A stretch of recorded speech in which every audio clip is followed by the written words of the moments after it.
ఉదయకాల ప్రార్థన. అద్వితీయుడా, ఆరాధ్యనీయుడా, మమ్మల్ని కాచి కాపాడుతున్న మా ప్రియ పరలోకపు తండ్రి, మీకు స్తోత్రాలు, మీకు స్తుతులు, వందనాలు చెల్లిస్తున్నాం ప్రభువా. అయా, నిన్నటి రాత్రి కాలమంతను కూడా మీ రెక్కల చాటున మమ్మల్ని భద్రపరిచారు. మాకు కావలసిన రక్షణను, నిదరను దయచేశారు.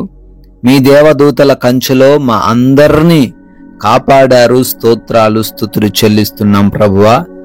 ఎస్ లార్డ్, ఈరోజు మరొక నూతనమైన దినము ప్రభువా. ఈ విధంగా సూర్యోదయం చూడగలుగుతున్నాము అంటే మా బలం, మా శక్తి, మా జ్ఞానం ఎంత మాత్రము కాదు ప్రభువా. కేవలము కూడా మీ కృపను బట్టే మేమందరమును సజీవులంగా ఉన్నాం. మిమ్మల్ని స్తుతించగలుగుతున్నాం తండ్రి. స్తోత్రాలు, స్తుతులు చెల్లిస్తున్నాం ప్రభువా.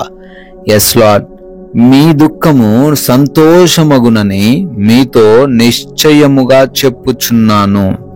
యోహాను సువార్త 16వ అధ్యాయం 20వ వచనం ద్వారా ప్రభువా మీరు సెలవిస్తున్నారు, ఈ రోజున దుఃఖిస్తున్న వారు ధన్యులునైనా, వారి దుఃఖము నిత్యము అలాగే ఉండిపోదు గాని అది సంతోషకరంగా మార్చబడబోతుంది అని, ఖచ్చితముగా అది జరిగి తీరుతుంది అని లేఖనాల ద్వారా రూఢిపరుస్తున్నందుకు స్తోత్రాలు. ఎవరైతే బిడ్డలు వారి దుఃఖకరమైన పరిస్థితులను బట్టి ఈ రోజున కృంగిపోయిన వారిగా ఉన్నారో వారందరూ కూడా ధైర్యము తెచ్చుకొని నా దేవుడు నా సహాయకుడు అనే విశ్వాసముతో ఈ రోజును మొదలు పెట్టడానికి సహాయము దయచేయండి తండ్రి. ఈ యొక్క ఉదయకాల సమయంలో ఈ ప్రార్థనలో ఏకీభవిస్తున్న ప్రతి ఒక్క బిడ్డను కూడా ఆశీర్వదించండి, దీవించండి. ఈ రోజంతను మీరే వారికి తోడై ఉండండి ప్రభువా. అయా, ప్రార్థిస్తున్నాము. గృహములలో ఒంటరిగా ఉంటున్నారు యవన బిడ్డలు, వృద్ధులు, చిన్న బిడ్డలు, మీ కాపుదల వారందరికీ దయచేయండి తండ్రి. నాయనా, హాస్పిటల్స్కి వెళ్తున్నారు, రిపోర్ట్స్ కోసం, డెలివరీస్ కోసం, ఆపరేషన్స్ కోసం వెళ్తున్నారయ్యా. మీరే వారి యొక్క ప్రతి విషయంలో సహాయము దయచేసి పరిస్థితులను అనుకూలంగా మార్చండి తండ్రి. ఎగ్జామ్స్ అని, ఇంటర్వ్యూస్ అని వెళ్తున్నారు నాయనా, వారందరికీ మంచి జ్ఞానం దయచేయండి.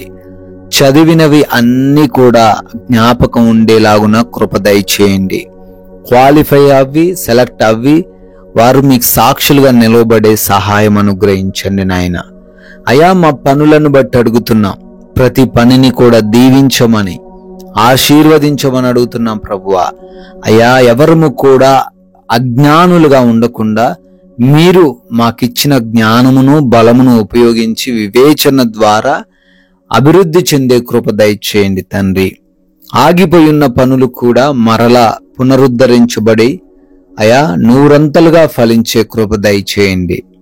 నూతనమైన కార్యాలు, శుభకార్యాలను కూడా బహుగా దీవించండి, ఆశీర్వదించండి ప్రభువా. మేము మా నోటి ద్వారా, మేము చేస్తున్న పనుల ద్వారా మీ నామానికి ఎంత మాత్రమును అవమానము తేకుండా మీ నామాన్ని ఘనపరిచే విధంగా మా అందరి ఎడల మీ కృప కుమ్మరించమని అడుగుతున్నాం ప్రభువా. అదే రీతిన మా సాక్ష్యం విషయంలో జాగరూకులమై ఉండుటకు సహాయము దయచేయండి నాయనా. మా ప్రయాణాలను దీవించండి, వెళుతున్న వస్తున్న ప్రతి మార్గమును కూడా ఆశీర్వదించండి ప్రభువా.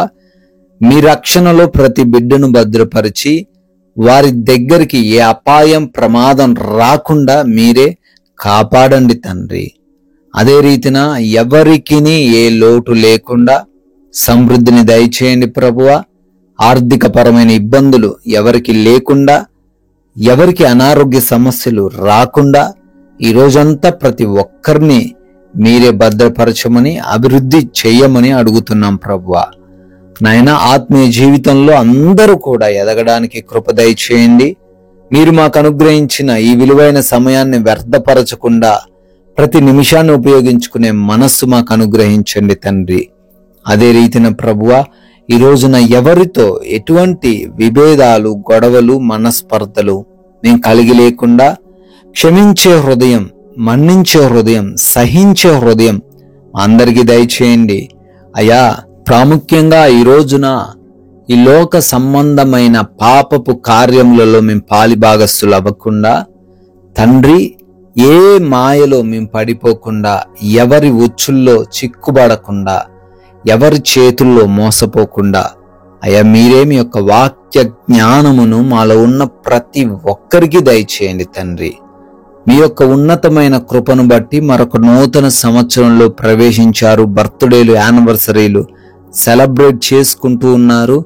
వారిని, వారి కుటుంబాలను ప్రత్యేకంగా దీవించండి, ఆశీర్వదించండి. మేము కొందరికైనా మీ యొక్క ఉన్నతమైన లేఖనాలను ప్రకటించి రాజ్య స్వార్థలో పాలిభాగస్తులయ్యే ధన్యత దయచేయమని మహిమ కలిగిన యేసుక్రీస్తు వారి నామంలో ఈ ప్రార్థనను అడిగి వేడుకొని పొందుకొని ఉన్నాము తండ్రి. ఆమెన్.